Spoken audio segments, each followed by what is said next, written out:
कुणाकडे नंबर आहे का सायबर फ्रॉडच्या संदर्भात? हेल्पलाईन नंबर नाही ना? तर सगळ्यांनी मोबाईलमध्ये एक नंबर सेव्ह करा, 1930 1930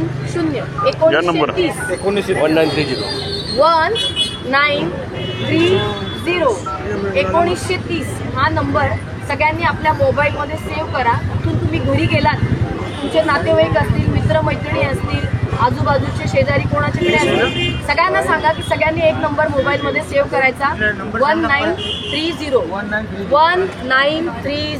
1930 1930. हा जो मोबाईल नंबर आहे हा हेल्पलाईन नंबर आहे. तुमच्याकडे तुम्हाला कुठलाही अननोन फ्रॉड व्यक्तीचा, सगळ्यांना सगळं माहिती आहे, यूट्यूब सगळे बघतात, इंस्टाग्राम बघतात, रील्स बघतात, सगळ्यांना सगळी माहिती आहे की आपल्यासोबत स्कॅम कसा होतो, फ्रॉड कसा होतो, पैसे कसे ट्रान्सफर होतात, माहिती आहे का? हे सगळ्यांना सगळं माहिती आहे. रील्स बघतात, सगळ्यांना सगळी माहिती आहे की आपल्यासोबत स्कॅम कसा होतो, फ्रॉड कसा होतो, पैसे कसे ट्रान्सफर होतात, माहिती आहे का? हे सगळ्यांना सगळं माहिती आहे. तुम्ही रील्स बघता, तुम्हाला सगळं माहिती, मी सांगण्याची पण गरज नाही. तरी पण माझं काम आहे की तुम्हाला हे अवेअर करणं, जनजागृती करणं. तुम्ही काय करता? फक्त रील बघता, ती स्वाईप करता, वर करता, अरे हे नाही असं होतं, ते शेजाऱ्याबरोबर झालं होतं, ह्याच्यासोबत असं झालं होतं, त्याच्यासोबत झालं, माझ्यासोबत काही होणार नाही.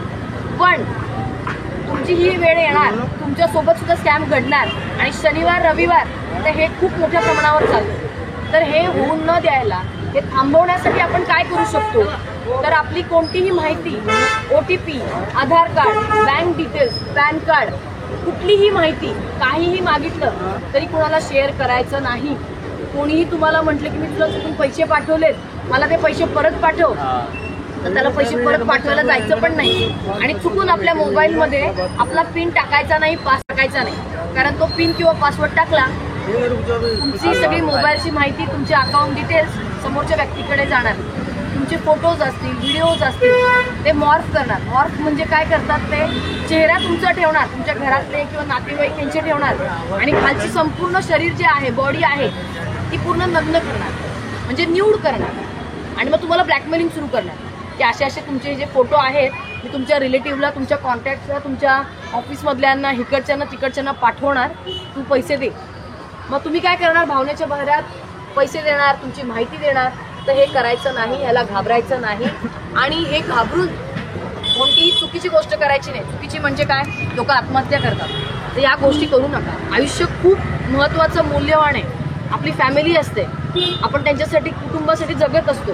तर या गोष्टीसाठी तात्काळ रिपोर्ट करायचा, 1930 ला कॉल करा, किंवा cybercrime.gov ला कॉल करा, किंवा cybercrime.gov government.in या वेबसाईटवर जाऊन तुम्ही स्वतः सुद्धा कंप्लेंट नोंदवू शकता. किंवा तुम्ही चक्षू नावाचं पोर्टल आहे, तुम्ही घरी गेल्यानंतर, तिथून गेल्यानंतर चक्षू नावाचं पोर्टल आहे, ते तुम्ही यूट्यूबला स्वतःहून बघा की ते कसं काम करतं. तुम्ही कोणता आलेला कॉल असेल, SMS असेल, व्हॉट्सॲपचा कॉल असेल, त्याच्या संदर्भात कसा तुम्हाला रिपोर्ट करायचा असेल, किंवा इंटरनॅशनल कॉलसुद्धा असतात, त्याच्या संदर्भात सुद्धा तुम्ही रिपोर्ट करू शकता. त्याच्यासाठी 1963 हा नंबर आहे, आणि एक टोल फ्री नंबर आहे, त्याच्यावरती सुद्धा तुम्ही जाऊन कॉल करू शकता आणि सांगू शकता. म्हणजे असं नाही की फक्त भारतीय नंबरच तुम्हाला स्पॅम करतो, इंटरनॅशनल कॉल सुद्धा असतात की ते तुम्हाला स्पॅम करतात. मग तुम्ही तुम्हाला खूप टेन्शन येतं, अरे मॅडम कसं करू, काय करू? तर ह्या बाबतीत अवेअर होण्यासाठी तुम्ही या चक्षू नावाचं जे पोर्टल आहे, गुगलवर जाऊन टाकायचं चक्षू संदर्भात माहिती, मग ती कशी काय ते यूट्यूबला पहा. संदर्भात माहिती, मग ती कशी काय ते यूट्यूबला पहा. त्याच्यावरती तुम्ही कॉलला, SMS ला, व्हिडिओ कॉलिंगच्या संदर्भात तुम्ही स्वतः कंप्लेंट करू शकता. आणि काहीच नाही झालं, 1930 नंबर आहे, आणि ते पण तुम्हाला समजलं नाही, तर मग आम्ही आहोत तिथे तुमची, आम्ही हेल्प करतोच. पण तरी तुम्ही एक जागरूक म्हणतो ना आपण, एक अवेअर नागरिक आहात, जागरूक नागरिक. त्याच्यासाठी तुम्ही काय केलं पाहिजे? कोणालाही OTP देऊ नका. तुमचे बँक डिटेल्स, आधार कार्ड, पॅन कार्ड, इलेक्ट्रिसिटी, हे ते काही कुणाला शेअर करू नका. कुणाचे मेसेज अननोन व्यक्तीचे, अनोळख्या व्यक्तीला भाव पण देऊ नका, काही माहिती पाठवू नका, पैसे घेऊ नका, देऊ नका, कॉन्फरन्स कॉलवर जाऊ नका, आपले पिन टाकू नका. बस हे करू नका, तर तुम्ही त्याच्यापासून वाचणार. एक प्रश्न विचारू, आता दुनियेत चंद्रावर, मंगळावर चाललेले, मग हे जो कंट्रोल होत नाही काय? त्याच्यावरती अवेअरनेस हा तर माणसाकडून चुका होतात, बरोबर आहे. हां. तर त्याचप्रमाणे माणूस काय करतो, चुकाच्या नादामध्ये माहिती देऊन टाकतो. तर हे रोखण्यासाठी आपण स्वतः, नॉलेज तुमच्याकडे सगळ्यांकडे आहे. यूट्यूब बघताय, रील बघताय, वाचताय, न्यूजपेपर वाचताय, सगळीकडून तुम्हाला माहिती मिळते. पण सर्वात महत्त्वाचं आहे की त्या नॉलेजचा, त्या ज्ञानाचा वापर करा.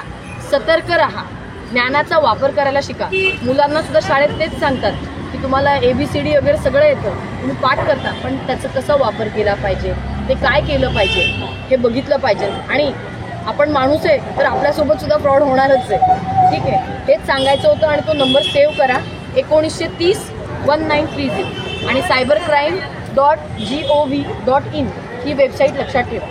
आणि बाकीच्यांना पण ही माहिती द्या. थँक्यू.